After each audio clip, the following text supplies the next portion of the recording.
You want to talk about the guys you signed? Yeah, real excited about them. Obviously, two guys from here in LA, and Jake and Jaime, who we've been following a long time, that I think really complement each other in the backcourt.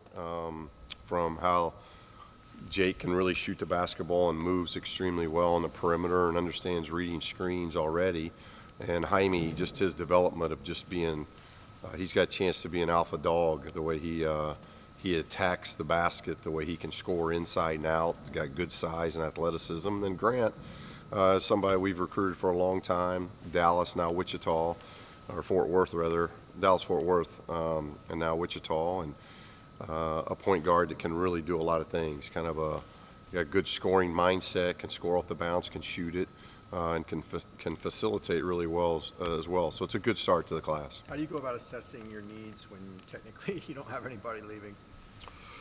Well, technically, that you know of. Yeah, technically, but I mean, that's going to happen. Right. So we'll figure that out when it happens. Do you have any other players going to sign late? I don't think it'll happen here in the early signing. I think it's probably the three we're going to sign here early. But obviously, a lot of active recruiting during the winter. How do you divvy up recruiting with this new coaching staff? You obviously lost one of your recruiters.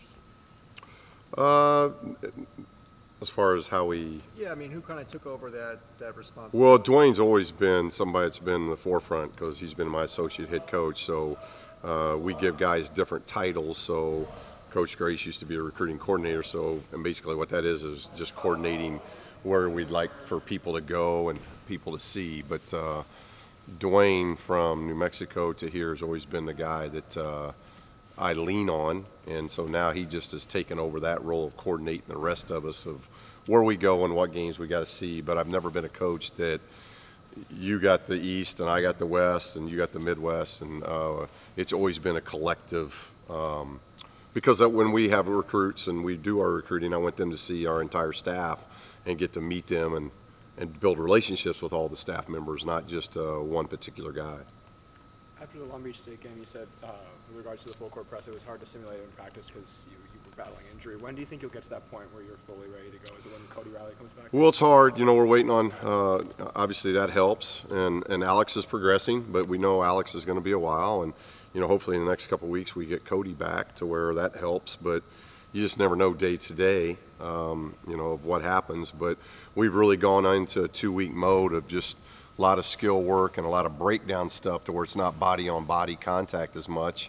And I think one of the places that might have hampered us is in the press, because we haven't got a lot, and we'll do that in the next couple days.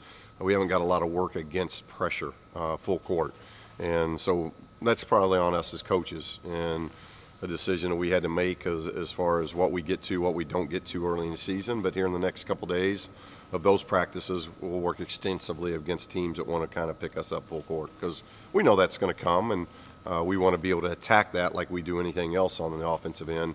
If you press us, we want to attack you. If you man us, zone us, whatever, we want to be in attack mode, and that's what we've seen through two games already. We've been in the 80s, which it's a lot of possessions in college basketball, so we've had 2 games in a row where we've had a lot of possessions. Did you get any clarity on Cody's injury as to when he might be back, the timeline, or the self? No, not really a timeline, just he's progressing very well. That's the positive, is that things are looking very good, and each day he gets to do a little bit more just as far as no contact stuff, and just see how he's doing. So right now he's progressing very, very well, so hopefully it's going to be sooner than later, because he's somebody that doesn't just help us at the offensive end, he helps us at the defensive end, because he's somebody, another big like Jay Hill, where we can switch 5 ways instead of 4. What's kind of the early scouting report on St. Francis? Very talented and a scary opponent. Guard play that is very attack-minded.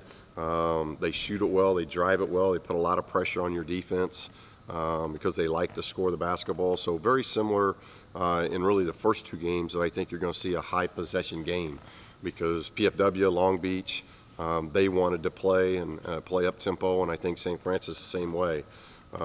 So it's they had a kid, Blackman, that was sitting, was a all-conference selection last year that tore, I think, ACL or had a leg injury, and now he's back. So you got some guards that are very potent as far as how they attack off the bounce. They get fouled a lot. They get to the line a lot. And so they're going to put a lot of pressure on our defense. So we've got to do a good job of keeping the ball in front of us. That's going to be a huge key in this game because we're the bigger, taller, more athletic team. And to be able to use that, we got to be able to keep people in front of us. What have you seen from Moses versus what you thought you were going to get with him? Well, he's double guy, and he's blocking shots, and he's missed 2 shots on the year, so he's getting to the free throw line, which we thought would happen. His free throw shooting's getting better. I love his motor. They're not a lot of centers, and I don't want to get in the habit of playing him 36 minutes, especially here early in the season. And I think as Cody would get back in the mix, I think I'll be able to manage his minutes even better. But I got to manage his minutes here in November because there are not a lot of centers playing 36 minutes, and yet in 36 minutes you kind of see what he does. He's just very active, and I think what I've liked in Mo is what we've seen from middle of June when he got here to where he is here middle of November. He's just improved in all areas. His defensive mindset, staying out of foul trouble, knowing running the floor, how important that is to him both offensively and defensively, tries to dunk everything, and we're seeing his post moves, we're seeing his skill development get better. So I just like the whole package, but we kind of saw that back in June, the type of person he was and the sponge that he was. He just works, he wants to get better, and when you have somebody that wants to work and wants to get better, that happens when you're 7'2". It can happen where people really notice because you can't teach 7'2". Some people pulled out the Lou Alcindor comparisons. What do you think about that?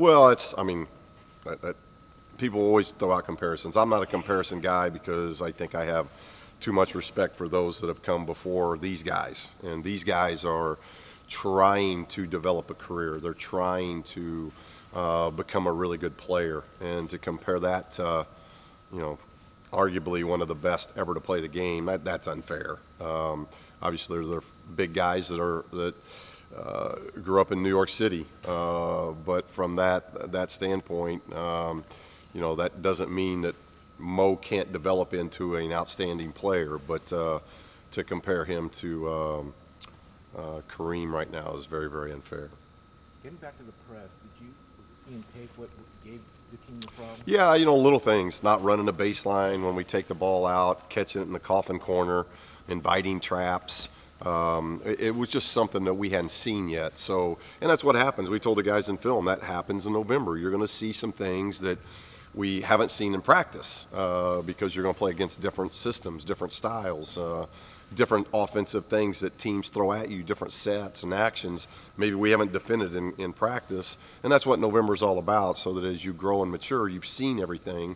That's the first time we've had a real aggressive trap and press come at us, and obviously we didn't handle it very well. But I think the next time that happens, our guys they'll learn and they'll adjust and we'll practice it and we'll get better. But we got really deep on the baseline and catches, and the inbounder didn't run the baseline. So it was like we were just zeroing in on one guy to throw it to, and there's 4 other guys that we can throw it to. So a lot of it is just learning spacing. We're a motion team, and our press break is really going from 50 feet to 94 feet. And but to the guys, standing up for the guys, we just have not spent enough time with 94-foot inline to inline offense like we need to. When we talked to you after the Long Beach State game, you talked about your house having to be evacuated, and Yeah. you weren't sure of the resolution. What was the resolution? We got back in last night. So, like I said in the press, just incredibly blessed, and can't thank the first responders, the firemen, the police. It's amazing. I've been able to see it firsthand. A lot of times you watch telecast at night and you see it other places, but it hits home when Calabasas was kind of the hub, and so you get to see what they actually have to go through and the amount of time. And the thing I appreciate, they're just the servanthood of that occupation of your occupation is doing things for others, and to me that's an incredible trait to have as a human being. And the things that other people have had to go through a lot worse than what we had to go through. Just being evacuated isn't a big deal when you get to come back to your house. It's an inconvenience, but it's in the long scope, it's not that big a deal. When you got to come back and you don't have a home, that's a whole different thing that you have to deal with. And so it's tough, and I've been able to see that. And